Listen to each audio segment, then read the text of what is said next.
guys, it's your Huggable Hipster. Ow, ow. You guys ever get scratched by your cat that just, it goes way too deep, like seriously, like just everywhere. I'm just all scratched up. Today we're going to be going over a trailer and some delicious gaming news for you guys, since it is Friday, the holier than thou day of the weekend for a lot of you. For me, it's a Monday. I don't know about you guys, but for everybody out there who loves Mondays, you're welcome. This is your house. I mean, I love the other days of the week too, but sometimes a Tuesday can feel like a Saturday and a Wednesday can feel like a Friday. But today the trailer we are going over is Metro Exodus's Sam's Story. Now this is a DLC that already came out from the Metro Exodus line. I just recently heard about Metro Exodus about, I would say, a year or so ago when I was looking into like new games and just new stories and what to play, and this came up and apparently it's had a lot of different games. Now Metro Exodus is actually based off of a book by Dimitri. I'm not going to pronounce the rest of his name because I won't be able to, so here's his name right over here,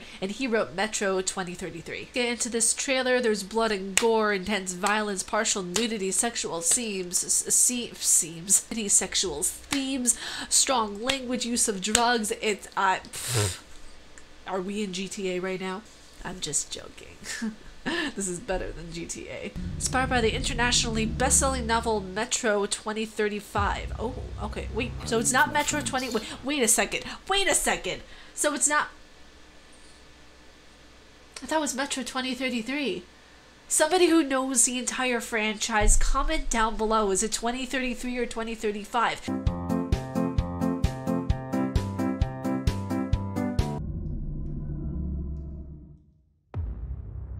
Parting with my friends was hard. Like Artyom before, I chose to pursue my wild dream. I see the town that's to become my springboard for a leap across the ocean.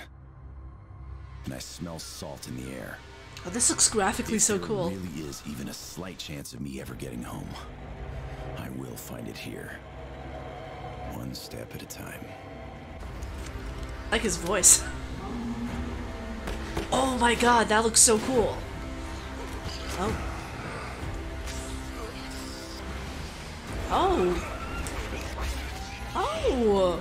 Oh my god, wait, there's bats? This is so cute. Wait a second. There's bats. Wait. Oh, there's little batsies.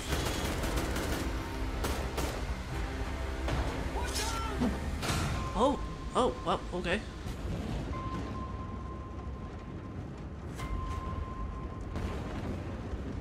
Привет, Vladivostok.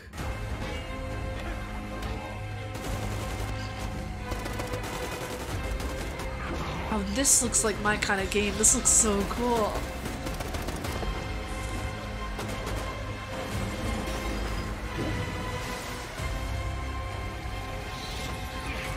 Oh, yes, bats. Bring on all. Oh, whoa, wait, whoa. That was a big mother fluffing bat.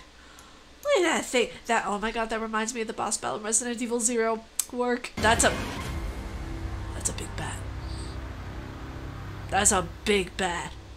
That's the kind of bat that I like. That's really cool. Okay, so it's available now for Xbox One, PS4, and I'm guessing PC as well. Actually, of course it's on PC because I remember seeing it on Steam. But I really like seeing the trailer. It looks like there's going to be a good combination of, or actually there is a good combination of story and violence and just a little mixture of everything that I really like in a game. It kind of looks like a game that I know I will get thoroughly invested into because I've seen a lot of the pictures, I've seen a lot of the things that are put into the game, and graphically it looks absolutely stunning. So next up in gaming news, we have a little bit of a leak from Netflix about Resident Evil's new upcoming series. That's right, you guys, Resident Evil Netflix series has been leaked. It's out. It's confirmed. It states here in the article that the synopsis for the upcoming live-action Resident Evil Netflix original series has leaked online. I'm trying to contain my excitement because I don't want to get my hopes too high. Okay. Wouldn't it be hilarious if this were actually better than the movies? It was apparently uploaded by mistake to the Netflix Media Center.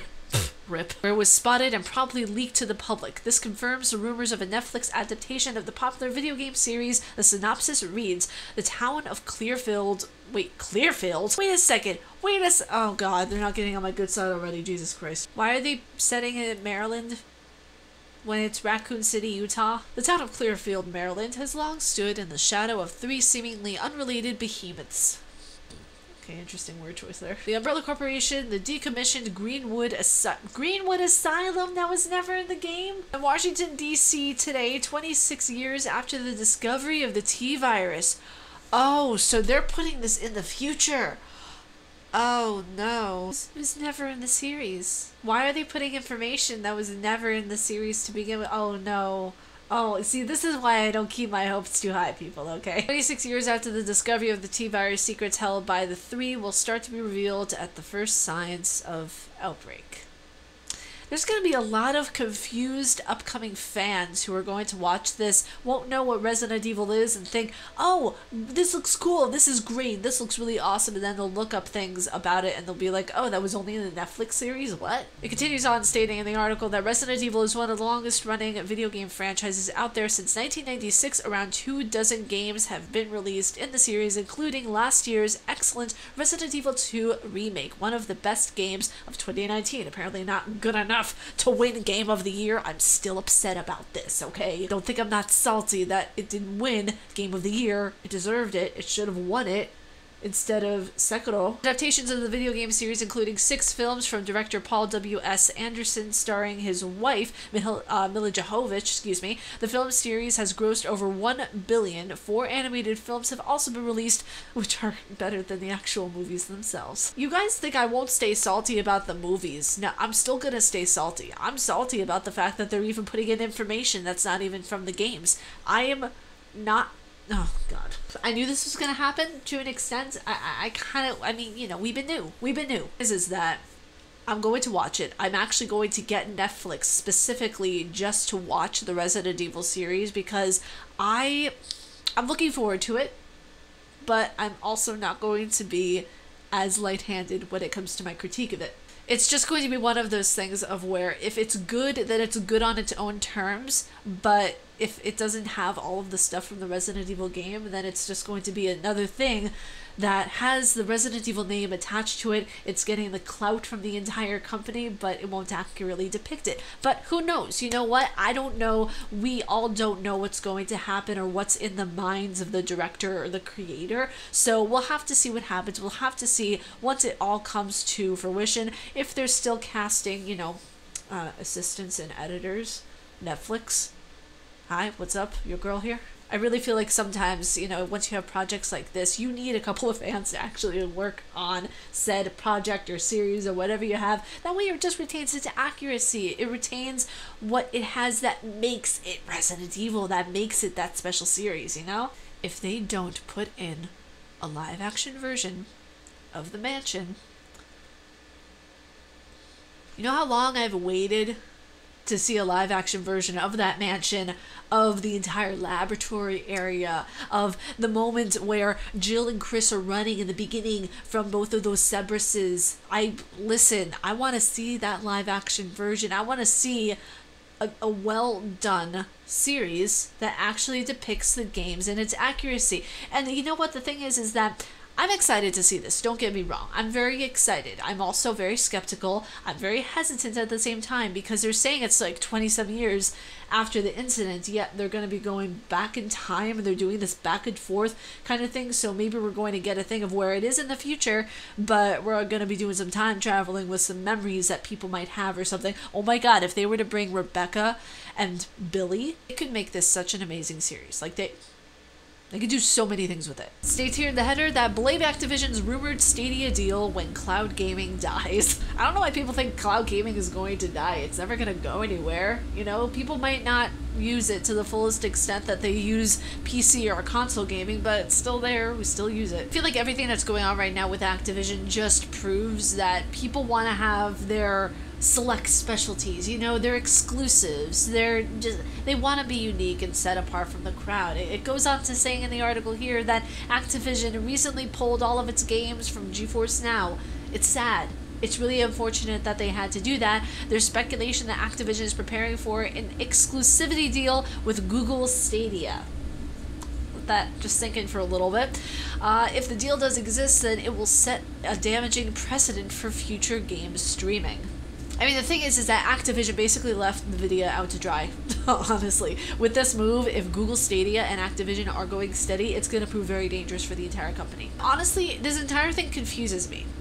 I don't know why Activision would suddenly leave NVIDIA behind, because Google Stadia was an absolute failure. I'm sorry, but it was. To the people who are just Google Stadia hipsters, get over yourself. Not only does it have a terrible monetization feature, it's just the system for the monetization in which they do is absolutely awful. It doesn't work like the developers promised. I know this because I've seen reviews. I have not purchased Google Stadia myself because I don't want to invest my money into the system. I've seen reviews, I've seen people playing on it, I've seen this, I've seen that. It doesn't work the way it was promised to. It goes into the article by saying that if Activision really is pulling out of GeForce Now to prepare for a Stadia deal, then they're shooting themselves in the foot. There's almost no way that any Activision game would convince someone to buy into Stadia.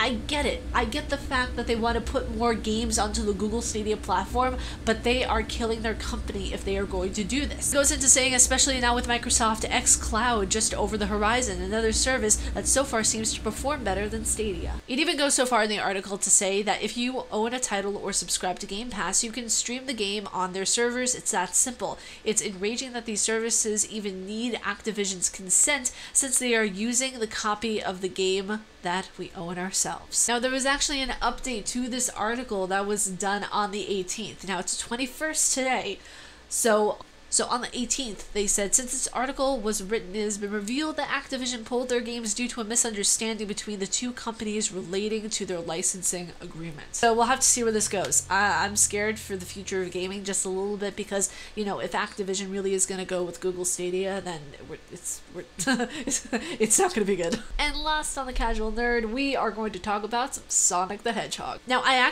really want to know who saw Sonic the Hedgehog on Valentine's Day, and were you by yourself?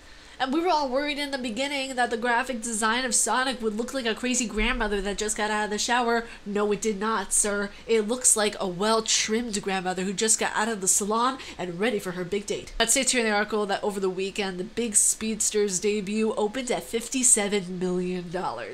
Detective Pikachu's opening box office stood at $54 million, which Sonic zoomed past by $3 million. Exceeded everyone's expectations, especially since Jim Carrey was in the movie. I feel like everybody loves Jim Carrey, and I feel like his comedic purpose, his comedic translation in the film of what he was trying to convey with that part really just resonated with people. It really got people so happy and so giddy. I was so happy whenever I saw him in the trailer. Just the fact that he was able to be in that movie, and from the clips that I saw, from what people were telling me, it was absolutely brilliant. I still have to watch both. I still have to watch Pikachu, and I still have to watch Sonic the Hedgehog, but if you guys would recommend those movies, which I know people will. I know people have been recommending me to see Pikachu, and I know people have been recommending to see Sonic, so I'm really, really excited to see both of them. But if you guys like my face and what I do, please be sure to subscribe and hit that bell down below. If you guys like the topics that I provided and you want to request topics yourself, please be sure to check out the Patreon down below where you guys can request topics. There's a section in my Discord where all the articles go,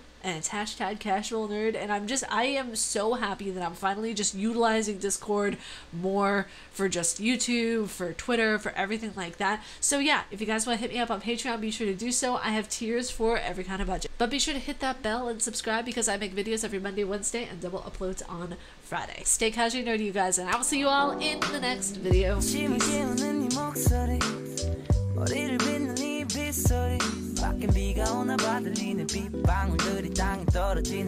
Peace.